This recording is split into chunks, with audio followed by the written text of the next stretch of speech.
Bem, nós estamos falando de estruturas básicas de programação e agora falamos da estrutura C, C não C, C não C, C não, né? Lembrando que nós podemos ter uma série de C não Cs, são condições, se não for isso, ou seja, vamos ver por exemplo, né? Então, por exemplo, aqui do lado esquerdo nós temos uma estrutura. Nós iniciamos o problema com A recebendo o valor de 4. E aí nós perguntamos, A menor do que 2, ou seja, 4 é menor do que 2? Se isso fosse verdadeiro, ele escreveria blá. Como isso não é verdadeiro, ele passa para a pergunta seguinte, que é um C não C. Tá? Então, se não aconteceu a primeira, 4 é menor do que 8? Bom, 4 é menor do que 8, então sim, ele vai escrever blá blá. Se 4 não fosse menor do que 8, ele escreveria blá blá blá. Mas aí, como a segunda condição é verdadeira, ele escreve blá blá. Aqui ao lado direito, a mesma estrutura, uma forma diferente de escrever o algoritmo, né? Bem, aqui A recebe 4. Se A menor que 2, ele escreveria blá. Isso não é verdade, ele vai para a pergunta de baixo, que é o se não C, A menor ou igual que 8. Então isso é verdade, ele escreve blá blá. Ok? Ok? Bom, observem que, só uma informação, é que a gente pergunta sobre condições que são verdadeiras ou falsas, né? São variáveis booleanas. No Celeb, isso é representado assim, if, uma determinada condição, essa condição é uma variável booleana, then, então você faça alguma coisa. Else if, que seria o se não C, condição 2, que seria outra variável booleana, then, aí faz o segundo procedimento. Poderia ter tantos else ifs quanto a gente quisesse, por fim, um else, que é se ele não foi nenhuma das condições anteriores, ele faz de baixo, tá? Vale informar que todas essas opções else if, else if, else são opcionais. Elas não precisam obrigatoriamente existir. Você pode estar só uma pergunta if e um end associado àquele fechamento do if, né? E as condições ali sempre variáveis booleanas. Bem, vamos ver aqui um exemplo, né? Dado um ângulo em graus, escreva a qual quadrante ele pertence. Então, dado um ângulo alfa, nós temos que ver a qual quadrante ele pertence. Bom, a primeira coisa que nós temos que fazer a gente tem que pegar beta igual a parte decimal de alfa sobre 360. Por que a gente está fazendo isso? Porque ele pode ter dado várias voltas no círculo trigonométrico. Então a gente tem que tomar só a parte decimal, né?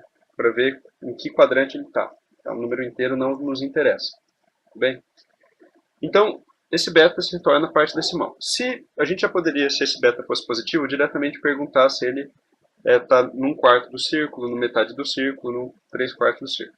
Mas a gente tem que perguntar primeiro se o beta é negativo. Porque, nota, se o beta é negativo, a gente teria que tomar a parte complementar correspondente ali ao círculo trigonométrico, ou seja, um ângulo positivo ao qual ele pertence. Certo? Então a gente pode fazer a pergunta, se beta é menor do que zero, então beta recebe 1 mais beta, ou seja, ele vai tomar a parte, como o beta tem um valor negativo, se o beta tiver valor negativo, ele vai tomar a parte complementar do círculo ali. Então, uma vez que já tenha sido verificado qual é a parte fracionária positiva associada ao ângulo, a gente pode perguntar. Se ele estiver abaixo de 1/4 do círculo, ele está no primeiro quadrante. Se ele estiver abaixo de metade do círculo, ele está no segundo quadrante. Se ele estiver abaixo do 3/4 do círculo, ele está no terceiro quadrante, senão ele está no quarto quadrante. Tudo bem?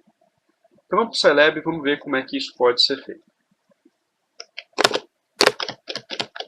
Então, digamos que nós tenhamos alfa, aí eu não vou escrever alfa totalmente, não, só vou escrever alfa e bet, só porque tem uma função beta aqui que não é muito legal.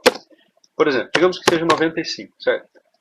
Então, bet, como é que eu posso tomar a parte fracionária de uma divisão, né?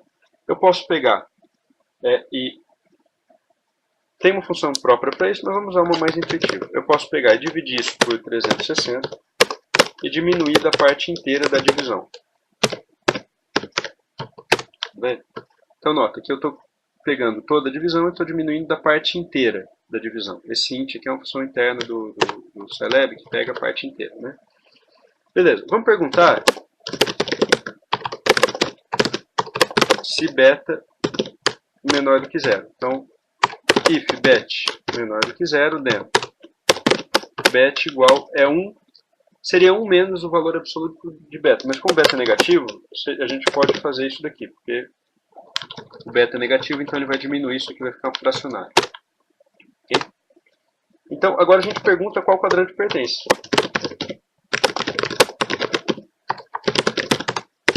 if bet for menor do que 0,25, lembrando que é sempre ponto, nunca é vírgula, beleza? Nunca é vírgula no select. Escreva primeiro quadrante. Else if bet menor que 0,5, then segundo quadrante.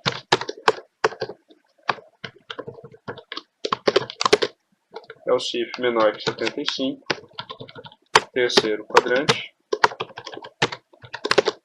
Else, não tem mais nenhuma opção, quarto quadrante. Né? Então vamos rodar aqui para ver qual é o resultado.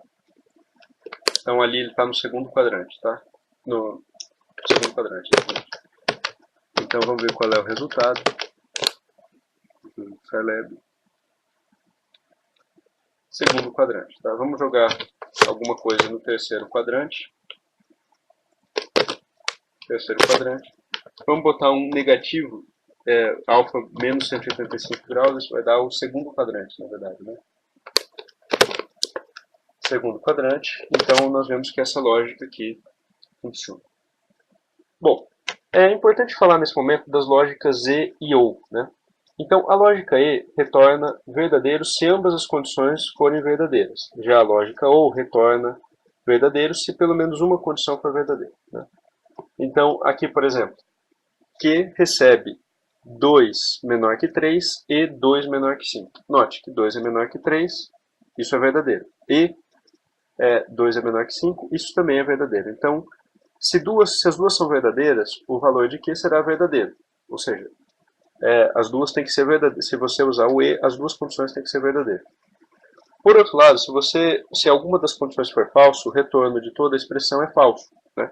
Então, aqui nós temos abaixo 2 maior que 3 e 2 menor que 5.